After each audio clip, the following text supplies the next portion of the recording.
কিরে বল।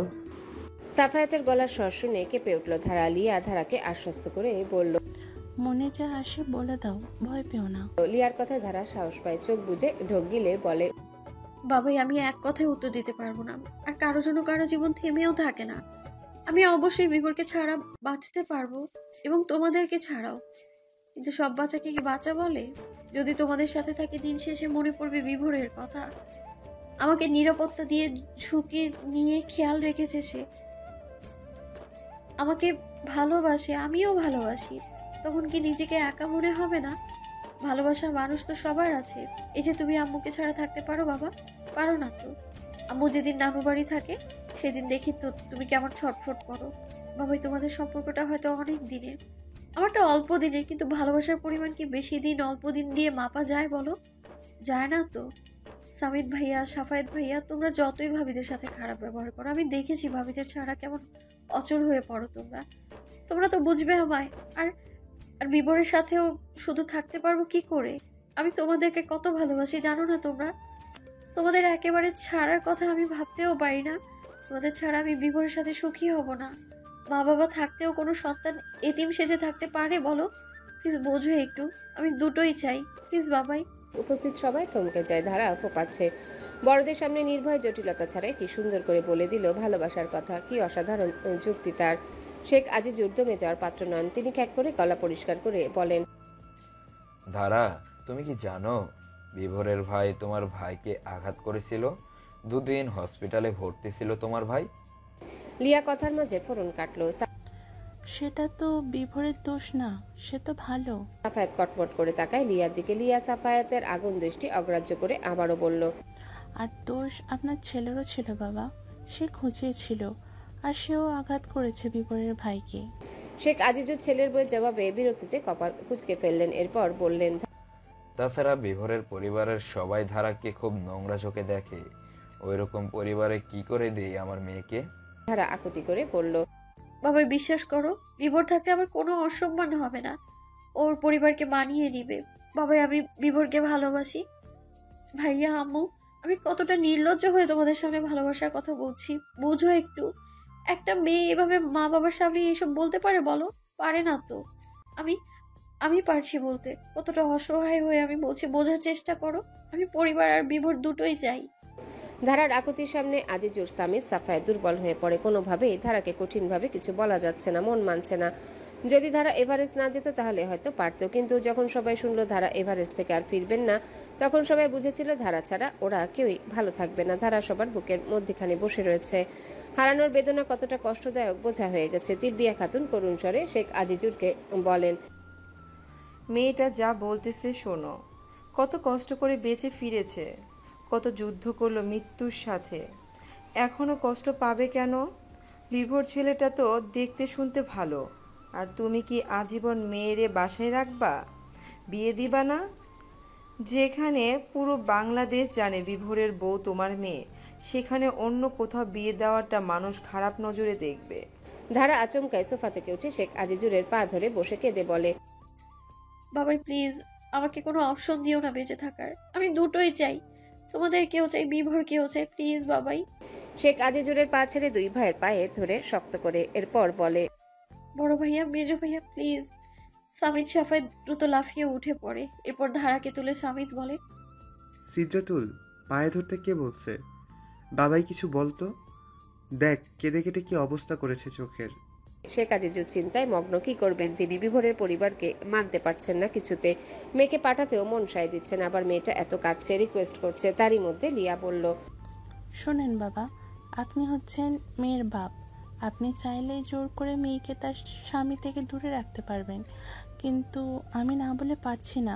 বিচ্ছেদ সহ্য করতে না পেরে যদি আপনার মেয়ে সুইসাইড বেছে নেয়, তখন কি হবে? লিয়ার কথা ড্রয়িং রুমে বজ্রপাতের মতো কাজ করে। সবার চোখ গোল গোল হয়ে যায়। এটা তো মাথায় আসেনি কারো। ধারা এমনিতে খুব জেদি, সত্যি যদি এমন করে। শেখ আজিজুর লিয়াকে ধমকে ওঠে।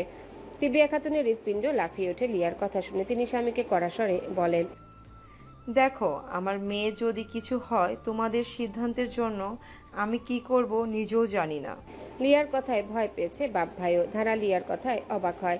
সে কখনো সুইসাইড করবে না ভাবেওনি। মৃত্যু এত সোজা নাকি, তবুও মুখ শক্ত করে বলল, আমি সুইসাইড করতে চাই না, কিন্তু যখন খুব কষ্ট হবে ভুলে ভুলে করে ফেলতেও পারি।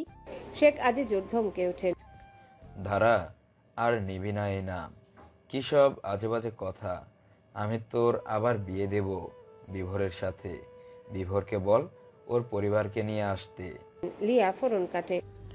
প্রথম তো ওরাই প্রস্তাব নিয়ে এসেছিল, এবার আপনারা যান। যেহেতু আপনাদের মেয়ে পালিয়েছিল, তো আপনাদেরই যাওয়া উচিত। কোনো পরিবারই পালিয়ে যাওয়া বউকে আবার ঘরে তুলে নিয়ে প্রস্তাব নিয়ে আসবে না। আমার বোন কি কোনো ছেলের সাথে পালাইছিল? বলল সাফায়াত। লিয়া শ্বশুরের দিকে তাকিয়ে জবাব দেয়, বিয়ের পরের দিনই যদি আমি পালাইতাম, চিঠি দিয়ে যে বয়ফ্রেন্ডের জন্য পালাইছি, আপনারা কি পরে মানতেন আমাকে? ওদের জায়গায় নিজেদের রেখে চিন্তা করেন। আপনারাও কিন্তু ওদের মতোই করতেন। আমার তো মনে হয় বেশি করতেন। শেখ আজিজুর লিয়ার উচিত কথাগুলো হজম করতে পারেন না। মেয়েটা বেয়াদব, মুখের উপর কথা বলে, ইচ্ছে করে ঠাস ঠাস করে গালি দিতে কয়েকটা। নেতার মেয়ে হওয়াতে কিছু বলাও যায় না। আজীবনের আফসোস নেতার মেয়েকে ছেলের বউ করা, কিন্তু লিয়া তো ঠিক কথাই বলেছে। শেখ আজিজুর ড্রয়িং রুমের কিছুটা জায়গা জুড়ে মিনিট কয়েক পায়চারি করেন, এরপর ছেলেদের উদ্দেশ্যে বলেন, বিকেলে প্রস্তাব নিয়ে যাব, তৈরি থাকিস তোরা। ধারা বাবার মুখে এমন কথা শুনে খুশিতে ঢলে পড়ে। সামিত সাফায়াত দুজন ধরে। বোনের হাসি দেখে ওরা হেসে ফেলে। যদিও হার মানতে কষ্ট হচ্ছে, তবুও ধারার হাসির চেয়ে দামি কিছু ছিল না এবং নেই। দুই ছেলেকে নিয়ে শেখ আজিজুর বিভোরদের বাড়ির সামনে পৌঁছাতে ঝুম বৃষ্টি নামে। ইদানিং খুব বৃষ্টি হচ্ছে। গাড়ি থেকে নেমে দৌড়ে আসেন মেন ডোরের সামনে। 7-5 ভেবে কলিং বেল চাপেন আজিজুর। বাদল ড্রয়িং রুমে বসে টিভি দেখছিল। আজ ছুটির দিন। সামিয়া অনেকবার বলেছে ঘুরতে বের হতে, বাদল যায়নি। তাই সামিয়া রাগ করে ঘরে বসে আছে। সামিয়া রাগ ভাঙাতে অনলাইনে বিরিয়ানি অর্ডার দিচ্ছিল, তখনই কলিং বেলের আওয়াজ শুনে বেশ বিরক্ত হয়। ফোন রেখে আলস্য পায়ে হেঁটে এসে দরজা খুলে সাফায়াত ও সামিতকে দেখে 180 ভোল্টের শক খায়। এরপর ব্যঙ্গ করে বলল, আরে নেউলের বাচ্চা, মেঘের দিন সাপের গুহায় কি মনে করে? বাদলের কথা বলার ধরন দেখে সামিতের রক্ত গরম হয়ে আসে, তবে কন্ট্রোল করে নেয়। সাফায়াত রাগ সামলাতে পারে না, চোখ গরম করে বলে ফেলে। মুখ সামলে কথা বল। বাদল গলার জোর আরো দ্বিগুণ করে বলে, ওই গলা সুর নামিয়ে কথা বল, এটা আমার বাড়ি, আমার এলাকা। শেখ আজিজুর সাফায়াতের পিঠে হাত রেখে ইশারায় থামতে বলে। এরপর বাদলকে বলে, বাদল আমার ছেলের ঝগড়া করতে আসেনি, আমরা দরকারি কথা বলতে এসেছি তোমার বাবার সাথে। বাদল হা করে শেখ আজিজুরের দিকে তাকায়। সে বিশ্বাস করতে পারছে না আজিজুর তুমি করে তাকে বলছে। কি জন্যে মুখে এত মধু আজ? মনে হয় না বলবে তাকে। তাই বাদল ওদেরকে ড্রয়িং রুমে বসে সৈয়দ দেলোয়ারকে ডাকতে যায়। মিনিট 5-এর মধ্যে দেলোয়ার, লাইলা, বাদল, সামিয়া কাজের মেয়ে এসে ভিড় জমায়। দেলোয়ার আজিজুর সরাসরি বসে বলেন, কি সমস্যা? আমার বাড়িতে কেন? বাদলের শরীর রাগে ফুঁসে ওঠে, এমনভাবে কথা বলছে যেন ওরা ভিক্ষুক। শেখ আজিজুর ঠান্ডা স্বরে বলেন, শত্রুতা শেষ করে আত্মীয় হতে এসেছি। কথা শুনে বাদল কেসে উঠল। সামিয়া তীক্ষ্ণ চোখে তাকায় বাদলের দিকে। বাদলের এইরকম ইয়ার্কি একদম পছন্দ করে না সে। দেলোয়ার রসিকতা করে বলেন, তাই নাকি? তা কিরকম আত্মীয়? শেখ আজিজুরের হাঁসফাঁস লাগছে, কিন্তু মেয়ের জন্য জেদ অহংকার একপাশে রাখতেই হলো। বলেন, বিভোর আর ধারা বেশ কয়েক মাস যাবৎ একসাথেই ছিল, ঢাকার ফ্ল্যাটেই ছিল। আমরা জানতাম না, কিছুদিন আগেই জানলাম। আর এভারেস্ট থেকে যে আমার মেয়েও জয়ী হয়ে ফিরেছে, সেটাও আপনারা জানেন হয়তো। ওরা দুজন একসাথেই ছিল, দুজন দুজনকে ভালোবাসে, একসাথে সংসার করতে চায় দুজন। আমার মেয়েটা খুব কান্নাকাটি করছিল আজ, তাই বাধ্য হয়ে আসতে হলো। আমরা চাইছি অনুষ্ঠান করে আবার বিয়ে দিয়ে আপনাদের ঘরে তুলে দিতে। ধারা আর বিভোর একসাথে ঢাকার ফ্ল্যাটে ছিল শুনে বাদল এবং দেলোয়ারের মনে পড়ে বিভোরের ফ্ল্যাটে মেয়ে মানুষের জামা পরার কথা। মানে ধারার ছিল জামাটা। কথাটা মনে আসলেও দেলোয়ার হুঙ্কার দিয়ে বলেন, কখনোই না। আমার ছেলে একা থাকতো, আর যদিও একসাথে থেকে থাকে তাহলে এটা আপনার মেয়ের চাল। সে আমার ছেলেকে ফাঁসিয়ে একসাথে থেকেছে যাতে আমার বাড়িতে এসে ঢুকতে পারে। ভালো মেয়েরা কখনো কোনো ছেলের সাথে এক ফ্ল্যাটে থাকবে না। সাফায়েত ক্ষুব্ধ চেহারায় বলল, আমার বোনকে নিয়ে বাজে কথা বলবেন না। ওরা স্বামী স্ত্রী ছিল, থাকতেই পারে। আর আপনার ছেলে ফাঁসায়নি আমার বোনকে, তার কি গ্যারান্টি আছে? আপনার ছেলে মেয়েখুর না, তার কি গ্যারান্টি আছে? সে আপনাদের না জেনে বউনি ফ্ল্যাটে উঠলো কেন? বাদল আঙ্গুল তুলে শাসিয়ে বলে, বুঝে শুনে কথা বল, এটা আমার বাড়ি, গেড়ে দিব মাটির নিচে। আমার ভাইকে নিয়ে বাজে কথা বলবি না। বিভোর কেমন আমরা জানি। সাফায়াত উঠে দাঁড়ায়, বাদলের মুখোমুখি হয়ে বলে, ধারা কেমন সেটাও আমরা জানি। বাদল তাল মিলিয়ে বলে, আমরাও জানি তোর বোন কেমন। বিয়ের রাতে বয়ফ্রেন্ডের জন্য পালাইছে। এখন কি বয়ফ্রেন্ড মানে নাই? আমার ভাইয়ের ঘাড়ে পড়ছে কেন? সামিত উঠে দাঁড়ায়, যথাসম্ভব গলার স্বর শান্ত রেখে বলার চেষ্টা করে। ধারার বয়ফ্রেন্ড ছিল না, ও মিথ্যে চিঠি দিয়েছিল, ট্রাভেলিংয়ের জন্য পালিয়েছে। বিশ্বাস না হলে আমাদের এলাকায় খোঁজ নিতে পারো। এলাকার প্রায় সবাই জানে ওর বিয়ে ঠিক করলেই ও পালাতো। দেলোয়ার উঠে দাঁড়ান, বলেন, তাহলে তোমাদের কথায় মেয়ে মিথ্যাবাদীও? এমন মেয়েকে বাড়িতে আবার আনবো ভাবলে কি করে? আর এই যে আজিজুর সাহেব, আপনি আসতে পারেন। আমরা এমন ক্যারেক্টারের মেয়েকে বাড়িতে আনবো না। ভদ্রভাবে বলছি, প্লিজ আসুন। অভদ্রতা দেখাতে চাইছি না। অপমানে শেখ আজিজুরের মুখ চুপসে যায়। এমনভাবে অপমানিত কখনো হননি। সামিত নিজেকে আর কন্ট্রোলে রাখতে পারেনি, লাঠি দিয়ে সোফার টেবিল সরিয়ে দেয়। এরপর পায়ে গটগট আওয়াজ তুলে বেরিয়ে যায়। সাফায়াত শেখ আজিজুরকে ধরে নিয়ে বাইরে আসে। এবারের মুখ আর জীবনে হবে না প্রতিজ্ঞা করে। সৈয়দ লাইলা দেলোয়ারকে কঠোর স্বরে বললে, এমন না করলেও পারতে। বিভোর যদি শোনে কি হবে? দেলোয়ার মাছি তাড়ানোর মতো হাত নাড়িয়ে বলে, তোমার ছেলে কি করবে? কিছুই না। আবেগে মেয়েটার সাথে থাকছে একসাথে, ভালোবাসলে বলতো না বিয়ের কথা? লায়লা ছিচি করে উঠেন। তোমার ছেলে সত্যি এমন করে থাকে তাহলে তুমি সাপোর্ট দিতে? ছি! আর আমি এত নোংরা মানসিকতার ছেলে জন্ম দেইনি যে একটা মেয়েকে ভালো না বেসে একসাথে থাকবে, এরপর ঘরেও তুলবে না। সামিয়া বলে, একটা মেয়ে কি বলছেন আম্মা? ধারা তো ছোট ভাইয়ের বউ, ব্যাপারটা পজিটিভ নেওয়া যায়। আর ছোট ভাই আমাকে বলেছে আগামীকাল ঢাকা থেকে ফিরে বিয়ের কথা তুলবে। ছোট ভাই ধারাকে ঘরে তুলতে চায়। সৈয়দ দেলোয়ার বিস্ফোরিত চোখে সামিয়ার দিকে তাকান, প্রশ্ন করেন। তুমি জানতে? সামিতা শ্বশুরের চোখের দিকে তাকিয়ে উত্তর দেয়, জি আব্বা। আর ছোট ভাই পাগলের মতো ভালোবাসে ধারাকে। ধারা ছোট ভাইকে বাঁচিয়েছিল লাইফ রিস্ক নিয়ে। এসব কাল ফিরেই আমাদেরকে বলতো ছোট ভাই। বাদল থতমত খেয়ে যায়, কণ্ঠ নামিয়ে দেলোয়ারকে বলে, বৃষ্টিমুখর সন্ধ্যা মানে দারুণ কিছু অনুভূতি, স্নিগ্ধ কিছু সময়। কিন্তু ধারার কাছে সময়টা প্রলয়কারী ঝড়ের মতো মনে হচ্ছে। মনটা খুব গাইছে কখন থেকে। লিয়া রান্নাঘরে ঢোকার সময় ধারাকে হাঁটুতে ভর করে বসে থাকতে দেখে জিজ্ঞাসা করলো, ধারা, গোমরা মুখে বসে আছো কেন? ধারা একবার লিয়ার দিকে তাকায়, এরপর চোখ সরিয়ে আবার আগের মতো হাঁটুতে থুতনি ভর করে বসে। লিয়া ধারার পাশে এসে বসে। তখন ধারা বলে, সব ঠিকঠাক হবে তো ভাবি? লিয়া কপাল ভাঁজ করে কিছু একটা চিন্তা করে, এরপর বলে, এত সহজে হওয়া কথা নয়। তুমি বিভোরকে বলেছিলে তো? ধারা চোখ তুলে তাকায়, প্রশ্ন করে। কোন ব্যাপারে? লিয়া ধারার উপর ভারী বিরক্ত এমন মুখ করে বলে, কোন ব্যাপারে আবার? তোমার বাপ ভাইরা যে গেল ওদের বাড়ি, ওরে বলবা না? ও, সে তো বলছি। লিয়া উঠে দাঁড়ায়, রান্নাঘরের দিকে যেতে যেতে বলে, তাহলে আর চিন্তা কি? সে অবশ্যই তার পরিবারকে কল করে তোমার কথা জানাবে। হয়তো তার পরিবার অমত করবে, কিন্তু সরাসরি না করতে পারবে না। হ্যাঁ ও না, বিভোর আসার পর সিদ্ধান্ত হবে। লিয়া আবারও ঘুরে তাকায়, ধারার পাশে দ্রুত এসে বসে, উদ্বিগ্ন হয়ে বলল, বিভোর তো ঢাকায়, তাই না? ও আসার পর যদি বাবার তোমার দুই ভাই যেত তাহলে বোধহয় ভালো হতো। ধারা তরঙ্গহীন গলায় বলল। আমারও সেটাই মনে হচ্ছে।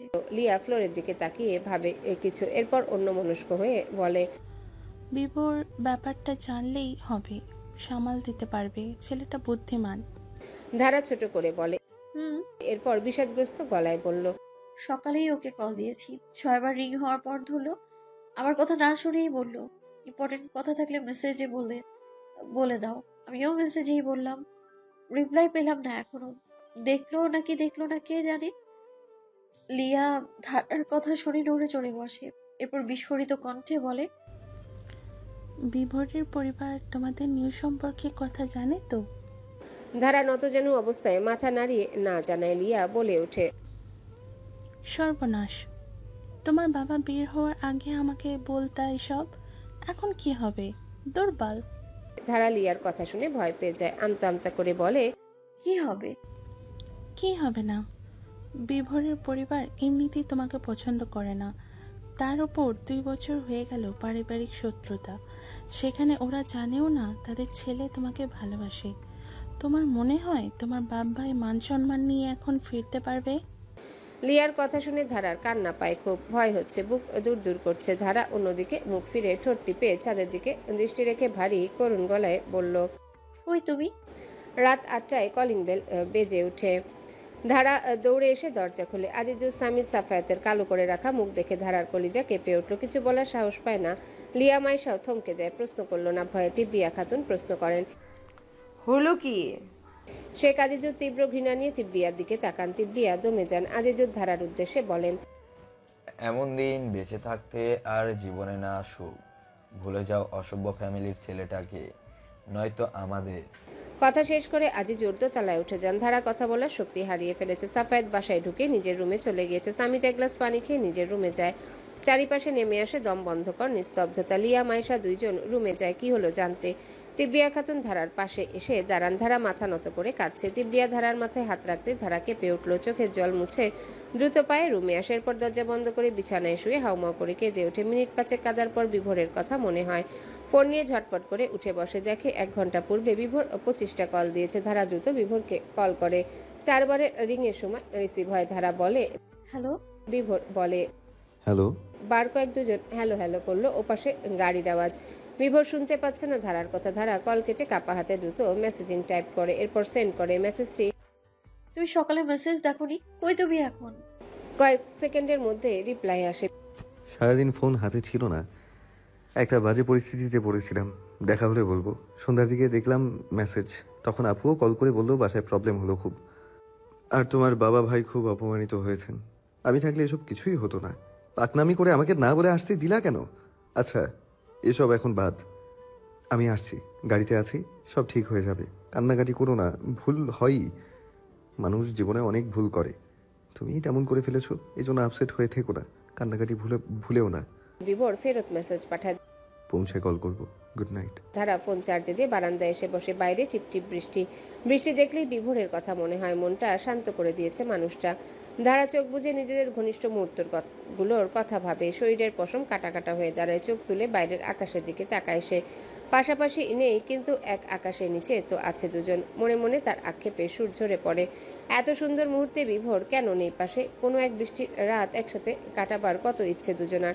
ধারা রুম থেকে ফোন নিয়ে আবারও বারান্দায় এসে বসে গ্যালারিতে ঢুকে এক এক করে বিভোরের ছবি দেখতে থাকে। খালি গায়ে ছবিটায় চোখ আটকে যায়। জিন্স পরা, কপালে চুল ছড়িয়ে, বুক ভর্তি পশম। ধারা যখনই বিভোরের নগ্ন বুকে ঘুমায়, বুকের পশমে ধরে টান দেয়, তখন বিভোর উক করে উঠে আর বলে, এত ফাজিল কেন তুমি? ধারা ফোনের স্ক্রিনে থাকা বিভোরের ছবি জুম করে বুকের পশম চোখের সামনে নিয়ে আসে। স্ক্রিনের উপর দিয়ে বিভোরের বুকের পশম ধরে টান দেওয়ার মতন অভিনয় করে। এরপর বিভোর হয়ে নিজে আর্তনাদ করে উঠে উ বলে। তারপর পরই গগন কাঁপানো হাসিতে মেতে উঠে। সব খেয়াল করে লিয়া। ধারা চার্জার আনতে ড্রয়িং রুমে গিয়েছিল। এরপর আর দরজা লাগায়নি। লিয়া এসেছে খাওয়ার জন্য ডাকতে। এসে দেখে ধারা বারান্দায় বসে একা একা হাসছে। লিয়া বলে, খুব আদর করে তাই না? ধারা লিয়াকে খেয়াল করেনি। ফোনের দিকে তাকিয়ে উত্তর দেয়, খুব। ওর খোপাটা খুলে দেওয়াটা। ধারা কথা শেষ না করে বড় বড় চোখ করে পেছনে তাকায়। লিয়া হাসছে। ধারা দ্রুত ফোন লুকিয়ে ফেলে। লজ্জায় গাল লাল হয়ে যায়। আমতা আমতা করে বলে, ভাবি তুমি? লিয়া রসিকতা করে বলে, আমি খাওয়ার জন্য ডাকতে এসেছিলাম, ডিস্টার্ব করলাম নাকি? ধারা লজ্জায় দুহাতে মুখ ঢেকে হাঁটুতে মাথা ঠেকায়। এরপর বলে, ধুর যাও ভাবি প্লিজ। লিয়া ধারার কথা অগ্রাহ্য করে ধারার পাশে বসে বলে, এই তো দেখছি গভীর জলের মাছ।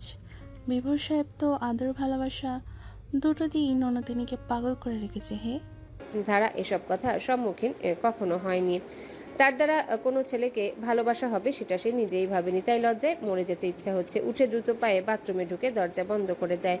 লিয়া হেসে সেদিকে তাকিয়ে থাকে। কিছুক্ষণ পর ধারা দরজা খুলে উকি দেয়। দেখে লিয়া এখনো বসে এবং তার দিকে তাকিয়ে। ধারা আবার দরজা বন্ধ করে দেয়।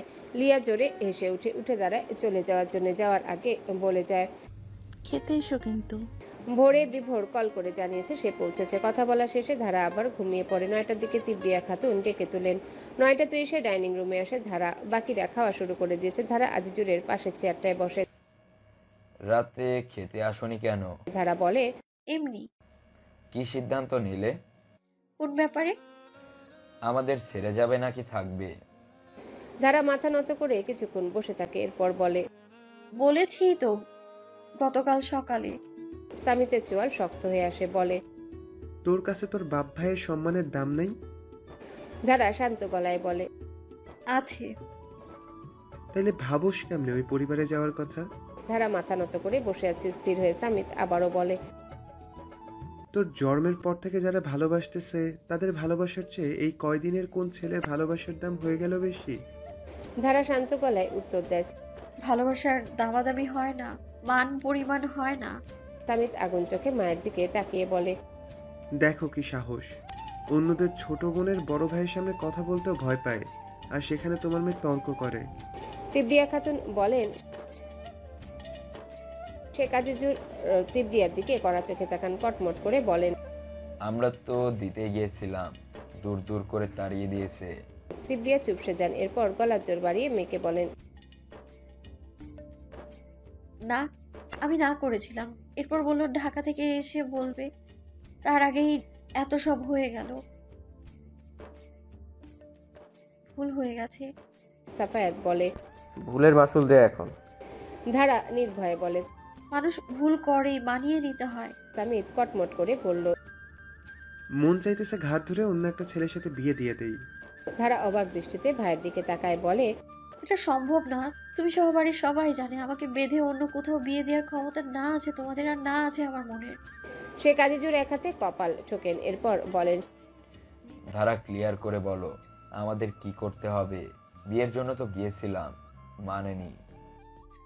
যদি বিভোর ওর পরিবার নিয়ে আসে? শেখ আজিজুর থমকে যান, একবার ছেলেদের দিকে তাকানোর পর বলেন, ওর পরিবারের সাথে আত্মীয় করার সম্ভব না। ধারা গোপনে দীর্ঘশ্বাস ছাড়লো, বলে, বাবা, বিভোর খুব ভালো একজন মানুষ, আর আমায় খুব ভালোবাসে। আমাকে যে ভালোবাসে তাকে তোমরা ভালোবাসবে না? স্বামীর দৃষ্টি অস্থির রেখে বলে, আমরা তো দেখিনি ওর ভালোবাসা কেমন। একবার দেখলে বুঝতে আমি কতটা ভালো থাকবো। কিন্তু দেখিনি তো। এটা তার অভিনয় হতে পারে, বা মোহ। কত ছেলে দেখছি, এমন কত কেই সাথে আছে। স্বামীদের ঠোঁটে বিদ্রুপের হাসি। ধারা ঠোঁট ভেঙে কাঁদা শুরু করে, মাঝে মাঝে নাক টানছে। সবাই খাওয়া দাওয়া রেখে ধারার দিকে তাকায়। সাফায়াত বলে, ফ্যাস ফ্যাস করে কাঁদুস কেন? বলছি তো ইচ্ছে হলে চলে যা। ধারা কান্না ভেজা কণ্ঠে বলে, আমি পারবো না কিছু ছাড়তে। আজব, কান্না থামাবি? ধারা কান্নার বেগ বাড়িয়ে দেয়। লিয়া বলে, আজিজুর লিয়াকে বলেন, আমাদের কি করার আছে? লিয়ার কাছে উত্তর নেই। খাওয়া শেষে আজিজুর বলেন, ওই বাড়ির বাপ ব্যাঠাই যদি ক্ষমা চায় তবে মেয়ে দিয়ে দিব। সাফায়াত বাধা দিয়ে বলে, না বাবা, এত সোজা না। পরি শোন, তুই আজ তোর ফোন অফ করে আমাকে দিয়ে দিবি। পরপর 6 দিন বিভোরের সাথে যোগাযোগ রাখবি না, অন্য কোথাও থাকবি। ধারা আটকে উঠে বলল, মানে? না। পুরোটা শোন। 6 দিনে বিভোর তোর খুঁজে কি কি করে সেটাই দেখবো। যদি মনে হয় ও তোর জন্য পারফেক্ট, তোর চিন্তায় পাগল হয়ে যাচ্ছে, তাহলে দিয়ে দেব। না, তার আগে বিভোরের পরিবারকে সরি বলতে হবে। দুটো শর্ত ঠিকঠাক মতো হলে আমাদের আর সমস্যা নেই। লিয়া ভ্রু কুচকে বলে। সাফায়াত বিরক্তি নিয়ে তাকায়, বলে, আজব, আজীবন ধরে সিনেমা দেখতেছি, কাজে লাগাবো না? পরি, তুই রাজি? ধারা কিছু ভাবে, এরপর বলে, বাবার বড় ভাইয়া তোমাদের সেম শর্ত? শেখ আজিজুর সাফায়াতের দিকে তাকান। সাফায়াত চোখের ইশারায় রাজি হতে বলে, এরপর আজিজুর বলেন, এটাই শর্ত। ধারা চোখ বুঝে দীর্ঘশ্বাস ছাড়লো, এরপর ফোন অফ করে সামিতের হাতে তুলে দেয়। সামিত ফোন নিয়ে বেরিয়ে যায়। সাফায়াত বলে, মিহিদের বাড়িতে থাকবি, কোনো রকম যোগাযোগ করা যাবে না, প্রতারণা করবি না। ধারা অশ্রুসিক্ত চোখে তাকায়। ভাইগুলো কেমন পরের মতো করছে, শর্ত দিচ্ছে। ধারা বলে, আমি প্রতারণা করি না। অপেক্ষায় অপেক্ষায় 3 দিন কেটে যায়। সাফির ট্যুর থেকে ফিরেছে। ধারার চোখের নিচে কালি জমেছে কেঁদে কেঁদে। বিভোর কেন আসছে না? এর পরদিনই তো খুঁজে আসার কথা ছিল। অথচ এখনো অবধি এলো না। 3টা দিন পার হলো, কথা নেই। কি করছে, কেমন আছে কে জানে। ফ্লোরে বসে বিছানায় মাথা রেখে ধারা বিভোরের কথা ভাবছিল। তখনই সাফি আসে, ধারার পাশে বসে বলে, আচ্ছা বিফোর আসছে না কেন বলতো? ধারার ঠোঁট কাঁপছে, কান্নার দমকে বলে, ওর কিছু হলো নাকি? একটু খোঁজ নিবা ভাইয়া, হয়তো ও এতদিন থাকতো না আমার খোঁজ না পেয়ে। সাফি নতজানু হয়ে বলে, আজ দুপুরে শুক্রিয়া মার্কেটে দেখলাম শার্ট কিনতে, কিছু হয় নাই তো? ধারা আরো জোরে কেঁদে উঠে বারবার বলছে, ও আসছে না কেন? মাত্র 2-3 ঘন্টার পথ, 3 দিন আমার খোঁজ না পেয়েও কেন আসলো না?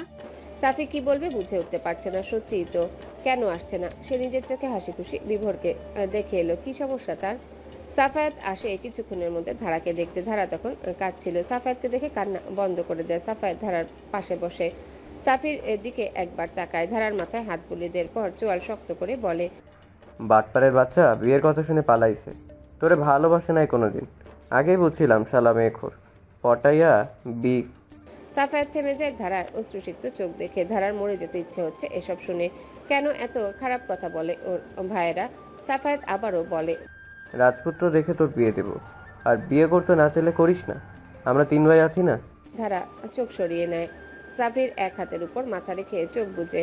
2 ফোঁটা জল 2 চোখ থেকে গড়িয়ে পড়ে। হিংস্র জন্তুর মতো গর্জে উঠছে বৃষ্টি। বিদ্যুৎ চমকাচ্ছে আকাশ জুড়ে। জানালা দুটো খোলা। জানালা দিয়ে আসা বাতাস রুমটিকে ঘিরে প্রেতাত্মার কান্নার মতো হুহু শব্দ করে ঘুরপাক খাচ্ছে। ধারা ফ্লোরে বসে আছে, দেয়ালে হেলান দিয়ে। বারংবার শরীর কেঁপে কেঁপে উঠছে ঠান্ডায়। বিভোরের উষ্ণতার বৃষ্টি পাওয়ার জন্য হৃদয়টা শুকিয়ে খরা লেগে গেছে। বুকে ঝড় বইছে, যে ঝড় দেখা যায় না, শুধু অনুভব করা যায়। 2 হাতে মুখ ঢেকে কেঁদে উঠল সে। আর্তনাদ করে বলল, কেন আসছো না তুমি? তার কিছুক্ষণ পর ঘুমে ট্যাবলেট খেয়ে ঘুমিয়ে পড়ে। মিহির নানু এসেছে সেদিন। অপেক্ষায় ঘুম আসে না চোখে, তাই লুকিয়ে 4টা ঘুমের ট্যাবলেট নিয়ে আসে। মিহিকে বলে ঘুমের ট্যাবলেট যে এনেছে। মিহি বোঝায় ট্যাবলেট না খেতে। ধারা শুনেনি। মিহি ছোট হওয়ায় জোর করার সাহস পায় না। সকাল 11টায় ঘুম ভাঙে ধারার। 6 দিন শেষ। ফলাফল খুবই কুৎসিত। ফ্রেশ হয়ে নিজের বাসায় চলে আসে। ড্রয়িং রুমে সবাই ছিল। কেউ কি নিজেদের কাজে যায়নি? ধারা প্রশ্ন করল না। উপরে উঠে যেতে নিলে শেখ আজিজুর ডাকেন, ধারা এদিকে আসো। ধারা আসে। আজিজুর বসতে বলেন। ধারা বসে, মাথা অবনত। সামিত বলে, এখন তোর মত কি? ধারা জবাব দেয় না, গাঢ় হয়ে বসে আছে। আজিজুর বলেন, ছেলে সুবিধার না, 6 দিনে একবারও খুঁজতে আসেনি। ছেলের হাতে মেয়ে তুলে দেব কোন সাহসে? আশা করি তুমি বুঝতে পারছো আমাদের মনের অবস্থা। 6 দিন সময়টা দীর্ঘ। এবার আর জেদাজেদি করো না, আমরা যা বলি শোনো। ধারা চোখ তুলে তাকায়। চোখের কার্নিশে জল চিকচিক করছে। সে বিভোরকে এক বিন্দু অবিশ্বাস করছে না, বরং কষ্ট হচ্ছে এটা ভেবে যে বাবা ভাইদের সামনে আর কখনো উচ্চারণ করার সাহস পাবে না। সে বিভোরকে ভালোবাসে। ধারা তরঙ্গ গলায় বলল, কি শুনবো? সে কাজে জোর থমকে যান, কাশি দিয়ে গলা পরিষ্কার করেন। এরপর, ডিভোর্সটা শেষ করে ফেলো, আমরা তোমার আবার বিয়ে দেব। ধারার চোখ থেকে টুপ করে জল গড়িয়ে পড়ে। এত বড় সিদ্ধান্ত তবুও সাহস পাচ্ছে না বলার। আমি বিয়ে করতে পারবো না, আর আমি ভালোবাসি বিভোরকে। ঢোক গিলে মনের কথা হজম করে নেয়। বলে, বলছিলে তোমরা আমাকে দেখতে পারবে, বিয়ের প্রয়োজন নেই। এখন কেন চাইছো? বোঝা হয়ে গেছি আমি। বলে, ধারার কথা বলতে ইচ্ছে হচ্ছে না। মনে হচ্ছে ভাষার ভান্ডারে কোনো কথা মজুদ নেই। সাফায়াত আবারও বলে। ধারা মিনমিনে গলায় বলল, দেখি। তারপর দোতলায় উঠে যায়। রুমে ঢুকে বিভোরকে কল করে। ফোন বন্ধ। কেন বন্ধ? কি হয়েছে? কিসের দেয়াল মাঝে? কে দেয়াল দিল? ধারা মাথা এক হাত রেখে বসে পড়ে। শরীর ঘামছে। দ্রুত কাপড় চেঞ্জ করে বেরোবার জন্য পথে আটকায় সামিত। যাচ্ছিস কই? ধারা মিথ্যা বলল। একটু হাঁটতে বেরোচ্ছি। এখন কোনো বাইরে যাওয়া যায় নাই, বিকালে বের হচ্ছি সবাই। কোথায়? মাইশার বোনের জন্মদিন, ইনফিনিটি রেস্টুরেন্টে। আচ্ছা, তখনও যাব। এখন একটু বের হই। আচ্ছা যা। ধারা বেরোতে গিয়েও আর হলো না। রুমে চলে আসে। মাথা ব্যথা করছে খুব। শুয়ে পড়ে বিছানায়। এভারেস্টের মুহূর্তগুলো মনে পড়ছে খুব। প্ল্যান করে রাতে পালাবে এই বাসা থেকে, বিভোরের সাথে দেখা করবে। বিভোরের কথা ভাবতে ভাবতে ঘুমিয়ে পড়ে। ঘুম ভাঙে মাইশার ডাকে। কয়েক রং মিশ্রিত লেহেঙ্গা পরে। তার সব লেহেঙ্গার ব্লাউজ শর্ট। পেট দেখা যায়। বিভোর না করেছে পেট দেখা যায় এমন কিছু পরে মানুষের সামনে যেতে।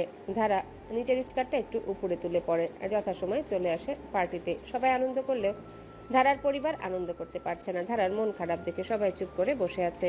মাইশার বোন আলিশা সামিত সাফায়াতকে টেনে নিয়ে যায়। ধারা চোখ ঘুরিয়ে চারিপাশ দেখছিল। তখন চোখে পড়ে কাচের ওপাশে বিভোর। ধারা উঠে দাঁড়ায়। বিভোর তাকায়, আবার চোখ সরিয়ে জলদি সরে যায়। ধারা দৌড়ে আসে সেদিকে, এসে দেখে বিভোর নেই। হন্য হয়ে পুরো রেস্টুরেন্ট খুঁজে বিভোরকে পেল না। আবার কল করে বিভোরের নাম্বারে ফোন অফ। কি হচ্ছে এসব? কেন বিভোর এত দূরে দূরে থাকছে? উত্তর নেই ধারার কাছে। ইচ্ছে হচ্ছে ছুটে যেতে বিভোরের বাসায়, কিন্তু এখন সেটা সম্ভব না। রাত 11টা অবধি অপেক্ষা করতেই হবে। ধারা জোরে দম ফেলে। রাত 9টায় ওরা বাসায় আসে। 11টা না বাজে অবধি সবাই ঘরে ঢুকবে না। ধারা ফ্রেশ না হয়ে শুয়ে পড়ে। তার কিছু ভালো লাগছে না। কখন বের হবে আর কখন যাবে বিভোরের কাছে? সময় কাটছেই না। কতগুলো দিন হলো মুখটা দর্শন করা হয় না। চোখ দুটি তৃষ্ণায় হাহাকার করছে। বুকটা শূন্য। সময়টা বিষাক্ত, সহ্য করা যায় না। দুহাত মাথার নিচে রাখে ধারা। ক্লান্তিতে দুই চোখে ঘুম ঠেলে আসে। মিনিট কয়েক যুদ্ধ করেও ঘুম তাড়ানো গেল না। ঘুমিয়ে পড়ে। আচমকা ঘুম ভেঙে যায় ধারার। এক হাত চলে যায় ঘাড়ে। কেউ এসেছিল? ধারা চারিদিকে তাকায়। বাতি নেভানো। কে নিভিয়েছে? দরজা তো ভেতর থেকে লাগানো। ধারার বারবার মনে হচ্ছে কেউ এসেছিল। এই যে এইখানটায় ঘাড়ে কেউ চুমু দিয়েছে। ধারা সারা শরীর রোমাঞ্চিত হয়ে কেঁপে উঠে বসে। বারান্দায় তাকায়। বুক দূর দূর করছে। সে দ্রুত দরজা খুলে বেরিয়ে পড়ে। কোনো দিকে খেয়াল নেই। ড্রয়িং রুমে অন্ধকারে তলিয়ে আছে। ধারা দরজা খুলতে সাফি ডাকে। ধারা চমকে তাকায়। কাপা গলায় শুধু বলে, ও আসছে।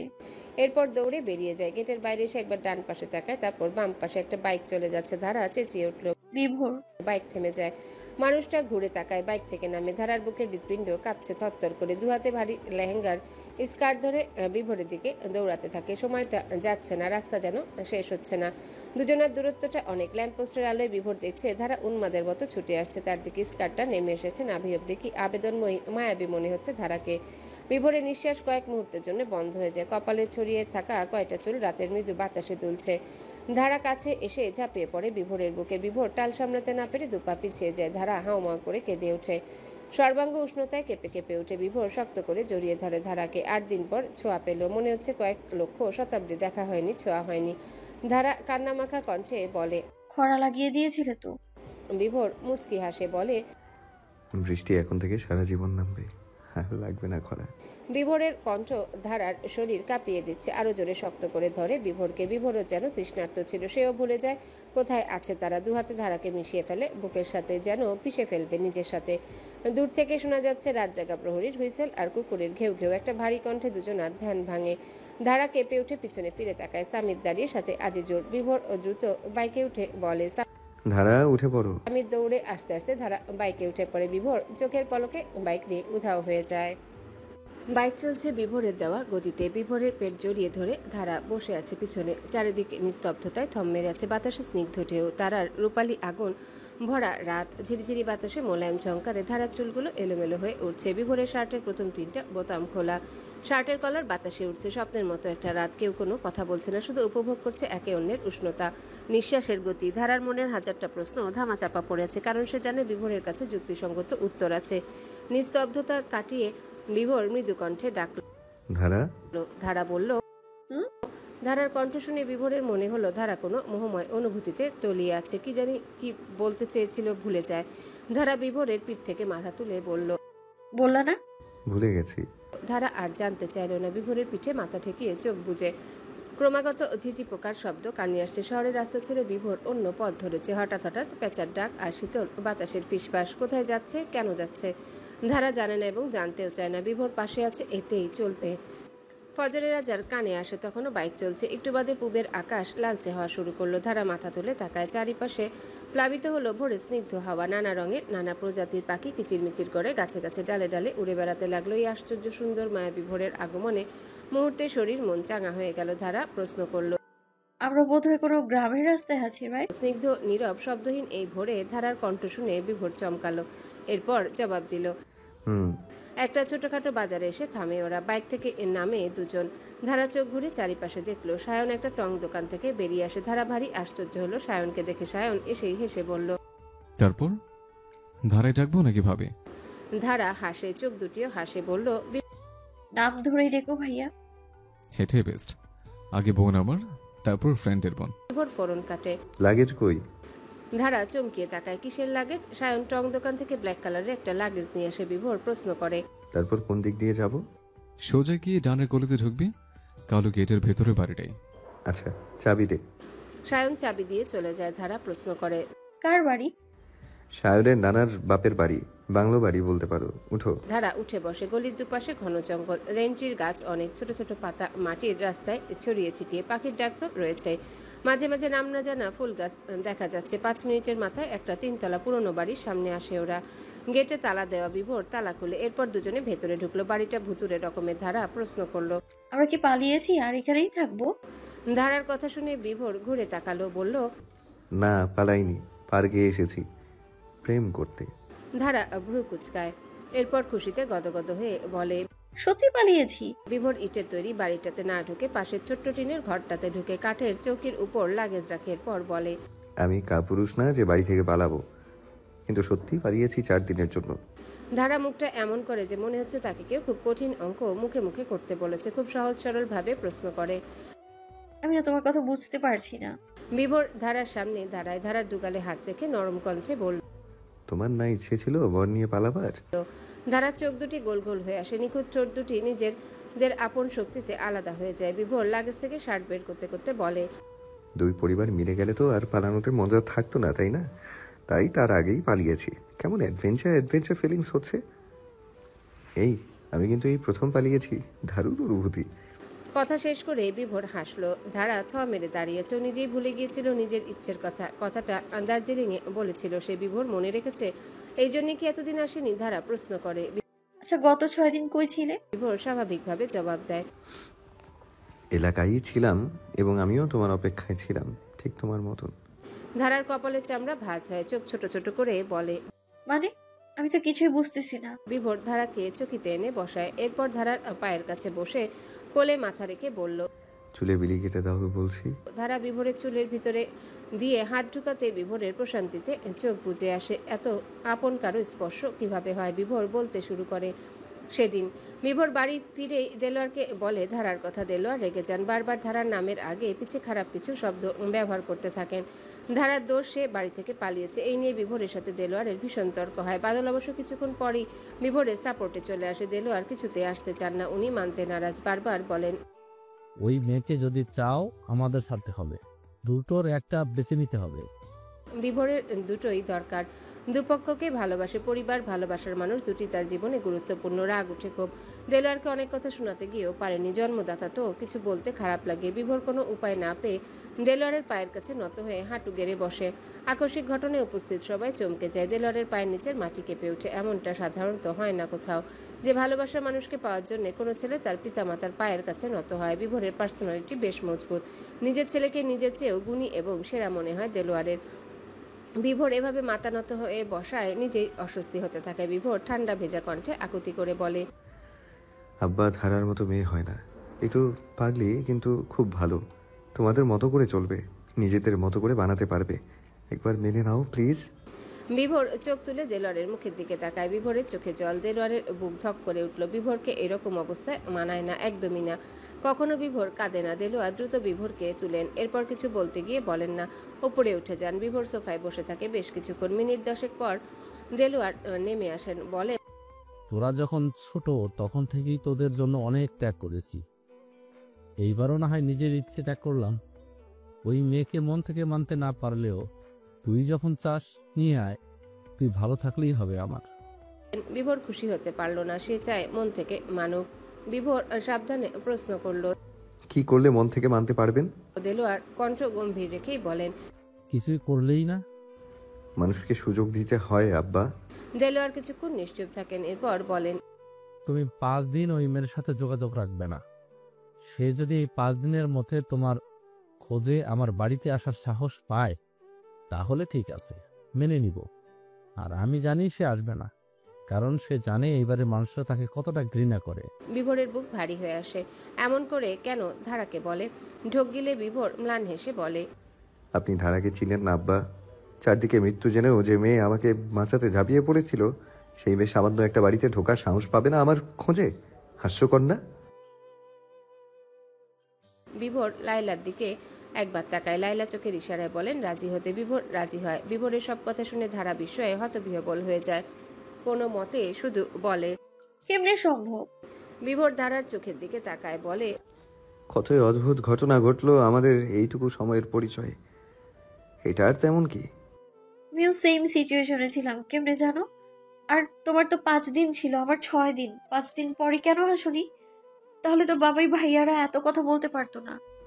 5 দিনে তুমি আসোনি, আমার বাপ হেব্বি রেগে আছে তোমার উপর, অনেক কথাও শুনিয়েছে। আর ঢাকা গিয়েছিলাম না 2 দিনের জন্য, আগে যে কোম্পানিতে ছিলাম সেখানে কিছু গুরুত্বপূর্ণ দলিল আমার দায়িত্বে ছিল, সেগুলো হারিয়ে গিয়েছে। এজন্য আমাকে পুলিশি সমস্যায় পড়তে হয়েছিল। তখন ব্যাপারটা পুরোপুরি সলভ করতে পারিনি, চলে আসতে হয়েছিল। শর্তের 5 দিন শেষ হতেই তোমাকে কল করি, রিসিভ করনি। এরপর দিশাকে কল করি। দিশারি তোমার ভাবি লিয়ার মুখে শুনলো তোমার বাসার কাহিনী। দিশারি আমাকে বলে, তখন কোম্পানির চেয়ারম্যান কল করে ঢাকা যেতে বললো একবার, ইম্পর্টেন্ট দরকার। তুমি ঠিক আছো জেনে বুক হালকা হয়, তাই ঢাকা চলে যাই। ঘন্টা 2 সময় নিয়ে সমস্যা সমাধান করি। এরপর রাতের ট্রেনে আবার রাজশাহী আসি। আসার সময় সায়ন দিশারি সাথে আসে। তখন সায়নের মুখে শুনি এই গ্রামের কথা আর এই বাড়িটার কথা। তখনই প্ল্যান করে রাতে তোমাকে নিয়ে পালাবো। দিশারিকে বলি তোমার জন্য 3 থেকে 4টা শাড়ি কিনতে, যা যা লাগে আর কি মেয়েদের। সায়ন বলে দেয় লাগেজ আর চাবি জোগাড় করে এখানে থাকতে। দুপুর থেকে তোমার বাড়ির পাশে ঘুরঘুর করি। তোমার দেখা পাওয়াই যায় না। বিকেলে দেখলাম সবাই সেজেগুজে কোথাও একটা যাচ্ছ। পিছু আসি তোমার সাথে কথা বলতে, সুযোগ পাইনি। তুমি যখন আমাকে দেখো তোমার বাটপার পুলিশ ভাইটাও আমাকে দেখে ফেলে, তাই দ্রুত সরে যাই। তারপর রাতে বারান্দা দিয়ে তোমার রুমে ঢুকি। ঘুমে তখন তুমি, মনে পড়ে তোমাকে নিয়ে নামবো কিভাবে, দড়ি ছাড়া তো সম্ভব না। তাই ঘাড়ে একটু চুমু দিয়ে যাচ্ছিলাম দড়ি আনতে, তখনই আপনি ডাক দিলেন। ধারা এক হাত মাথায় রাখে বলে, ওহ আল্লাহ, এত কিছু ঘটে গেল। এই সকালে তোমার ফোন বন্ধ ছিল কেন? বিভোর পকেট থেকে একটা সিম আর ফোন বের করে ধারার হাতে দেয়। ধারা দেখে ফোনটা নতুন। বিভোর বলে, আগের ফোনটা রাতে ট্রেনে চুরি হলো না হারিয়ে গেল আগের ফোনটা রাতে ট্রেনে চুরি হলো না হারিয়ে গেল বুঝছি না। রাজশাহী এসে নতুন আরেকটা সিম নিলাম আর ফোন। ধারা বড় করে নিঃশ্বাস ফেলে শুয়ে পড়ে। সে কথা বলার ভাষা হারিয়ে ফেলেছে। এই কয়েকটা মাসে কত কিছু ঘটে গেল তার জীবনে, কত কিছু। শুইছো কেন আবার? কাপড় চেঞ্জ করো, বের হবো। আর এইটা কি পরেছো? পুরো পেট নাবি করে রয়েছে। ধারা দ্রুত উঠে বসে লেহেঙ্গার আঁচল দিয়ে পেট ঢেকে বলে, এটা লেহেঙ্গা। বিভোর তেরছা ভাবে বলে, আমি জানি। আর আমি যখন পার্টিতে গিয়েছি উপরে তুলে পড়েছি, এভাবে বলার কিছুই নেই। বিভোর ধারার দিকে তাকায়। ধারা ঘাল ফুলিয়ে অন্যদিকে তাকিয়েছে। বিভোর হাসলো, ধারাকে পাজাকোলা করে নেয়।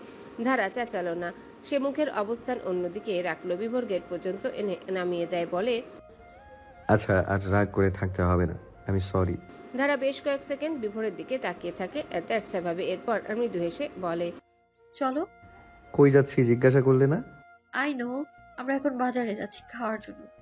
কি ট্যালেন্ট, কেমনে বুঝলে? ম্যাজিক। বিভোর হেসে ধারাকে এক হাতে জড়িয়ে ধরে। দুজনে একটা ছোট হোটেলের সামনে আসে। এখানে মানসম্মত কোনো রেস্টুরেন্ট নেই। বিভোর বলল, লাগেজে চাল ডাল আরো কি কি জানি আছে, নেক্সট থেকে রেধে খাবো। আপাতত হোটেলের খিচুড়ি খেয়ে নাও, পারবা? ধারা মুচকি হেসে বলল, আমি সব জায়গার খাবার খেতে পারি। বিভোর ধারার কথা শুনে সন্তুষ্ট হলো। বাজারের অনেক উৎসুক দৃষ্টি তাদের উপর, বিশেষ করে ধারার উপর। গায়ে এত ভারী পাথরের লেহেঙ্গা। আবার সবার মনে হচ্ছে এই দুজনকে তারা টিভিতে দেখেছে। খিচুড়ি খাওয়া শেষে কোথা থেকে একটা 14-15 বয়সী ছেলে দৌড়ে এসে বলে। ধারা ভারী অবাক হয়ে মাথা নাড়ায়। ছেলেটি চেঁচিয়ে ডেকে উঠে কাদের যেন। মুহূর্তে ভিড় জমে ধারা বিভোরকে ঘিরে। উৎসুক দৃষ্টিগুলো এতক্ষণে চিনে ফেলেছে এরা কারা। ধারা ভ্যাবাচাকা খেয়ে যায়। বিভোর ঢাকায় এরকম পরিস্থিতির মুখোমুখি হয়েছিল। ধারা তো বের হয়নি বাসা থেকে, তাই তার অভিজ্ঞতা হয়নি। মিনিট 30-এর মধ্যে আশেপাশের কলেজ, স্কুল, ভার্সিটির স্টুডেন্টরাও চলে আসে। সবাই অটোগ্রাফ চাচ্ছে, ছবি তুলছে। কিছুতেই বিভোর ধারাকে ছাড়ছে না। অনেকে জিজ্ঞাসা করে ওরা কোথায় এসেছে। বিভোর বলেনি, বললে এদের জ্বালায় একাকী সময় কাটানো মুশকিল হয়ে পড়বে। কথা কাটিয়ে বলে, এসেছিলাম কাছাকাছি, এখন চলে যাব। ঘন্টা 2 বাজারে থাকতে হয়েছে। অনেক কষ্টে সবার হাত থেকে ছুটতে পারে ওরা। বাইক নিয়ে বড় রাস্তায় উঠে আসে। এরপর অনেক ঘুরিয়ে পেঁচিয়ে জঙ্গল দিয়ে বাংলো বাড়িতে ফিরে। ধারা বাকরুদ্ধ, কিছুক্ষণের মধ্যে কি হলো এটা। বিভোর ফোন চকিতে ফেলে পড়ল। আরেকটু হলে আমার হানিমুনের 12টা বাজতো। ধারা হাসতে হাসতে বলল, সেলিব্রিটিরা যে কিভাবে সামাল দেয় এদের। বিভোর শার্টের কলার ঝাঁকি দিয়ে বলে, এখন আমরাও সেলিব্রিটি। ধারা হেসে বলে, মনেই হয় না। আজ বিকেলে বৃষ্টি হবে। কিভাবে জানলে? আবার ম্যাজিক বলো না। বিভোর হাসে বলে, যেখানে খিচুড়ি খেলাম টিভি অন ছিল তো শুনুনি? নিউজ ওয়েব বলছিল। আর আকাশটাও দেখো। ধারা উকি দিয়ে একবার বাইরের আকাশের দিকে তাকায়। বৃষ্টি হওয়ার সম্ভাবনা আছে মনে হচ্ছে। বিভোর শুয়ে পড়ে। সারা রাত ঘুম হয়নি, মাথা ধরেছে। ধারা লেহেঙ্গা খুলে বিভোরের টি শার্ট আর 3/4 প্যান্ট পরে। এরপর বিভোরের পাশে শুয়ে পড়ে। বিভোর হাত পায়ে ধারাকে পেঁচিয়ে চোখ বুজে। ধারার ঘুম ভাঙে টিনের চালে বৃষ্টির টাপুর টুপুর আওয়াজে। বিভোর তখনও ঘুমে মগ্ন। ধারা ফোন অন করে সময় দেখে বিকেল 4:30। বিভোরের দিকে তাকায়। কাঁথা গায়ে কি নিষ্পাপভাবে ঘুমাচ্ছে। ধারা এক আঙ্গুলে বিভোরের চোখ, নাক, ঠোঁট, বুক ছুঁয়ে দেয়। অনুভূতিরা বুকে দামামা করে নাচছে। সে বিছানা থেকে নেমে লাগেজ খুলে আকাশি রঙের সিল্কি শাড়ি আর প্রিন্টের ব্লাউজ হাতে তুলে নেয়। 20 মিনিট সময় নিয়ে শাড়ি পরে চুল ছেড়ে দেয়। জানালা দিয়ে হু করে আসা বাতাস শরীরের পশম কাটা কাটা করে দিচ্ছে। লিপস্টিক খুঁজে লাগেজ আবারও খুলে। লিপস্টিক পেল না, তবে একজোড়া নুপুর পায়। কোমল হাতে ধীরে ধীরে পড়ে নেয় দুপায়ে। এরপর ধীর পায়ে হেঁটে বেরিয়ে আসে। নুপুর জোড়া তখন ছন্দ তুলে আওয়াজ তুলে। সে আওয়াজে ঘুম ভেঙে যায় বিভোরের। বিভোরের চোখের সামনে বেরিয়ে যায় ধারা। বৃষ্টিতে নামে। আকাশ জুড়ে ঘন কালো মেঘ, থেকে থেকে বিদ্যুৎ চমকাচ্ছে। ধারা হেঁটে কিছুটা এসে দেখতে পায় টলটলে জলের বিশাল বড় পুকুর। আদরে উল্লাসে শরীর কেঁপে ওঠে তার। বিভোর দরজা থেকে উকি দেয়। ধারা বৃষ্টিতে ভিজছে। বিভোর শার্ট না পরে ধারার চোখের আড়ালে দ্রুত পাশের ইটের বাড়িটার ছাদে গিয়ে ওঠে। ছাদ থেকে দূরে দেখতে পায় সায়নকে। বিভোর সায়নকে উড়ন্ত চুমু পাঠায় ধন্যবাদ হিসেবে। সায়ন চলে যায়। বিভোর রঙিন একটা পোস্টার টাঙায় ছাদের এই মাথা থেকে অপর মাথা। এরপর ধারাকে ডাকে। ধারা, বাতাসে বৃষ্টির সুবাস ছড়িয়েছিল। তার ঘ্রাণ ধারা প্রাণ ভরে নিচ্ছিল। বিভোরের কণ্ঠ শুনে থমকে যায়, ঘুরে তাকায়। চোখের সামনে ভেসে ওঠে ছাদে একটা পোস্টার, যেটাতে লেখা, তুমি চাইলে বেঁচে থাকার প্রতিটি মুহূর্তে ছুঁয়ে দেবো বৃষ্টি হয়ে। একবার করে আহ্বান, একবার বলো বৃষ্টি হয়ে নামো। ধারা বিমোহিত হয়ে তাকিয়ে থাকে। বুকের ভেতর নিকষিত বিশুদ্ধ ভালো লাগার জন্ম হয়। কানে বাজছে প্রিয় গানের সুর। শরীর জুড়ে মন জুড়ে ক্রমাগত বেজে চলেছে অপ্রতিরোধ্য অনুভূতির তুফান। ঠোঁট দুটি কাঁপছে। বিভোরের দৃষ্টি বড্ড অচেনা। বিভোর চাতক পাখির ন্যায় অপেক্ষা করছে ধারার আহ্বান শোনার জন্য। ধারার বুক কাঁপছে। সে বলতে গিয়েও পারছে না। বিভোর বলে, বলো। ধারা দুহাতে মুখ ঢেকে ফেলে। এরপর বলে, ধুর, আমার লজ্জা করে। ধারার পাগলামি দেখে বিভোর হেসে ফেললো। ধারা আমতা আমতা করে কোনো মতে বলে, আমি তোমাকে চাই, একদম একদম তোমার মতোই, বৃষ্টির মতো করে। কথা শেষ করে বিভোরের দিকে তাকায়। বিভোর তাকিয়েছিল। ধারা উল্টো দিকে ঘুরে তাকায়। দৌড়ে এসে পুকুরে নামে। বিভোর এমন কাজ করে যে লজ্জায় মরে যেতে ইচ্ছা করে তার। ধারা কতক্ষণ ঝিম মেরে পুকুরের পানিতে দাঁড়িয়ে থাকে। বৃষ্টি বেড়েছে, সেই সাথে গাছগুলো বাতাসের দাপটে দুলছে। অন্ধকার হয়ে এসেছে চারিপাশ। পানিতে ডুব দেয় ধারা। এরপর উঠতেই দেখতে পায় বিভোরকে। বিভোর পুকুরের শেষ সিঁড়িতে তখন। ধারার আঁচল পানিতে। স্নিগ্ধ সন্ধ্যার মৃদু আলোয় ধারার বৃষ্টি ভেজা চুল শরীরে বিভোরের ভেতরে সত্তাকে কাঁপিয়ে তোলে। বিভোরের সামনে চুলগুলো বৃষ্টিতে ভিজে পুরো কপাল লেপটে আছে। মোহনীয় মোলায়েম কোমল কণ্ঠে বিভোর বলে, আচলি সামলাতে জানো না, আমাকে সামলাবে কি? ধারা লজ্জায় আবারও ডুব দেয় পুকুরে। বিভোর আন্দাজে ডুব দিয়ে ধারাকে পাজা কোলে করে তুলে। ধারা বিভোরের গলা জড়িয়ে ধরে, বুকে মুখ লুকায়। বিভোর তখন আচমকায় বলে, এই তোমার না ইচ্ছে ছিল পানিতে চুমু খাওয়ার? ধারা বিভোরের বুকে কিল দিয়ে বলে, হ, আজই তোমার সব ইচ্ছের কথা মনে পড়তেছে না? বিভোর শুনল না। গলা অবধি জলে নেমে আসে। নিজের ওষ্ঠধয় নামিয়ে আনে ধারার ওষ্ঠধয়। চারিদিকে বাতাস, বৃষ্টি, পানিতে পড়া বৃষ্টির ছপছপ আওয়াজ, সব থমকে যায়। বেশ কিছুক্ষণ পর দুজনের ওষ্ঠধয় আলাদা হয়। ধারার নিঃশ্বাসের তাপ এই বৃষ্টি ভেজা ঠান্ডা পরিবেশেও বিভোরের শরীরে উষ্ণতা ছড়িয়ে দিচ্ছে। ধারা চোখ তুলে তাকায়, আবেগপ্রবণ হয়ে বলে, 6টা দিনের অপেক্ষার ফল যদি এমন হয়, এমন বিচ্ছেদ বারবার হোক। বিভোর ধারার নাকে নাক ঘষে বলে। হাকলি। ধারা আরো বেশ কিছুক্ষণ তাকিয়ে থাকে বিভোরের দিকে। লজ্জা শরম যেন বৃষ্টির পানি দিয়ে ধুয়ে যাচ্ছে। ধারা আচমকা আক্রমণ করে বসে বিভোরের ঠোঁটে। বিভোর ভ্যাবাচা কাকা। এরপর চুম্বনরত অবস্থায় উঠে আসে উপরে। ধীর পায়ে এগোয় টিনের ঘরে স্বপ্নের রাত কাটাতে। রাত তখন অনেকটা। বিভোর ধারাকে আষ্টে পৃষ্ঠে জড়িয়ে রেখেছে। ধারার চুল তখন ভেজা, খুব ভেজা একটা ঘ্রাণ আসছে টিনের চালে। তখন বৃষ্টি পড়ছে জোরে জোরে, যার তীব্র আওয়াজে একাকার হয়ে যাচ্ছে দুনিয়াবি। আর দুটি মনের একটাই আকুতি বারং বারং হচ্ছে, বৃষ্টির ভালোবাসা নিয়ে এভাবে আসুক আজীবন। 3 দিন পর রাতে খাওয়া দাওয়া শেষে হুট করে কেউ একজন বিভোরের নাক চেপে ধরে রুমাল দিয়ে। বিভোর জ্ঞান হারায়। যখন জ্ঞান ফিরে দেখে দিন, আর সে একটা রাজকীয় চেয়ারে বাঁধা অবস্থায়। বিভোর আটকে উঠল। সামনে তাকিয়ে দেখে সমুদ্র। কি হচ্ছে, কোথায় এসে, কিভাবে এলো? ধারা কই? ধারার কথা মনে হতে বিভোরের বুক কেঁপে ওঠে। এদিক ওদিক তাকিয়ে চেঁচাতে থাকে, এটা তো সেন্ট মার্টিন মনে হচ্ছে। বিভোর আবারও চিৎকার করে ডেকে উঠল, ধারা, ধারা, ধারা। কিছুটা দূরে একটা জাহাজ থামে। সেখান থেকে নেমে আসে বাদল, সামিত, সাফায়াত, সায়ন, সাফি, লাইলা, তিব্বিয়া, আজিজুর, দেলোয়ার, লিয়া, মাইশা সহ আরো অনেক চেনা অচেনা মুখ। বিভোর সচকিত। সবার শেষে নামে কাঙ্ক্ষিত মুখটি ধারা, ঠোঁটে তার মিষ্টি হাসি, চোখে দুটি জলে জল করছে। এত খুশি কেন ধারা? কি হয়েছে? বিয়ের সাজে কেন? বিভোর নিজের দিকে তাকায়, সে বরের সাজে। তখন খেয়াল হয় চারিপাশে অদ্ভুত সুন্দরভাবে সাজানো। বাদল বিভোরের সামনে এসে গুনগুন করে গান গাইতে থাকে, মিউজিক বেজে ওঠে। বিভোরের সবটা স্বপ্নের মতো লাগছে। সায়ন বিভোরকে বাঁধন থেকে মুক্ত করে দিয়ে বলে, সারপ্রাইজ, কংগ্রেচুলেশন ব্রো। বিভোর খুশিতে আত্মহারা হয়ে পড়ে, কিন্তু প্রকাশ করলো না। মুহূর্তে জমজমাট হয়ে পড়ে চারিপাশ। বিভোর সবচেয়ে বেশি অবাক হয় জেম্বা এবং ডেমরারকে দেখে। ডেমরার বিভোরকে জড়িয়ে ধরে কংগ্রাচুলেশন জানায়। জেম্বা যখন বিভোরকে জড়িয়ে ধরে, বিভোরের বুক প্রশান্তিতে ভরে যায়। এই মানুষটার ঋণ শোধ করার ক্ষমতা তার নেই। সমুদ্রের এক পা সই হুল্লোড়ে জমে ওঠে। বিভোর এখনো জানে না এত কিছু কিভাবে কখন হলো। বিভোর এবং ধারাকে পাশাপাশি বসানো হয়। তখন বিভোর ধারাকে প্রশ্ন করে, ব্যাপারটা কি? তোমার বাপ আর আমার বাপের এমন গলায় গলায় ভাব কেমনে হলো? আর এসবই কেমনে কি? ধারা বলল, শায়ন ভাইয়ের কাছে শুনেছি আমার বাবাই ভাবছে তুমি আমাকে ভাগিয়ে তোমার বাসায় নিয়ে গিয়েছো, তাই ঝগড়া করতে তোমার বাড়ি গিয়েছিল। দেখো সবার হাতে পায়ে মাথায় একটু একটু ব্যান্ডেজ। তখন পুলিশ এসে ধরে আমার বাপ ভাই আর তোমার বাপ ভাইকে। পুলিশ কমিশনার আসে। ওদের সমস্যা কি জানতে। সব সময় কেন এরকম করে? সম্মানিত লোক হয়েও তখন আমার বাবাই সব বলে, তোমার বাবাও বলে। দুই পক্ষই জানতে পারে দোষ কারোরই নয়। অদ্ভুতভাবে শর্ত মিলে গেছে, আর আমরাও কেউ নিজেদের বাড়িতে নেই। তখন তোমার আম্মু কান্নাকাটি করেন তুমি নাকি চলে গেছো আর আসবে না। তোমার আব্বুকে দোষারোপ করে। বাধ্য হয়ে তোমার আব্বু বাবাইকে সরি বলে। মেয়ের আসে, লিয়া ভাবির আব্বু আসে, আর পুলিশ কমিশনার সবাই মিলে ব্যাপারটা মিটমাট করে। এরপর শায়ন ভাইয়াকে ধরে আমাদের খুঁজে বের করে। গতকাল বিকেলে শায়ন ভাইয়া কল করে বলে তোমাকে রাতে কিডন্যাপ করবে, তারপর বিয়ে। ওরা সব অ্যারেঞ্জ করেছে। আর সেন্ট মার্টিন সমুদ্রের পাড়ে বিয়ের প্ল্যানটা ডেমরার 2 দিন আগে আমাদের সাথে দেখা করতে এসেছে।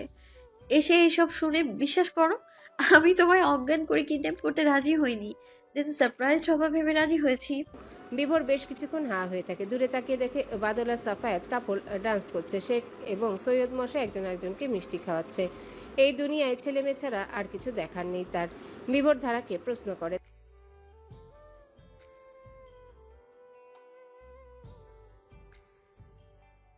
ধারা হেসে অন্যদিকে তাকিয়ে বলে, আওয়াজ তুলে একটা হেলিকপ্টার এসে থামে। সেখান থেকে নেমে আসে সাংবাদিকেরা। দৌড়ে আসে বিভোর ধারার দিকে। বিভোর মাথা নিচু করে ধারাকে বলে,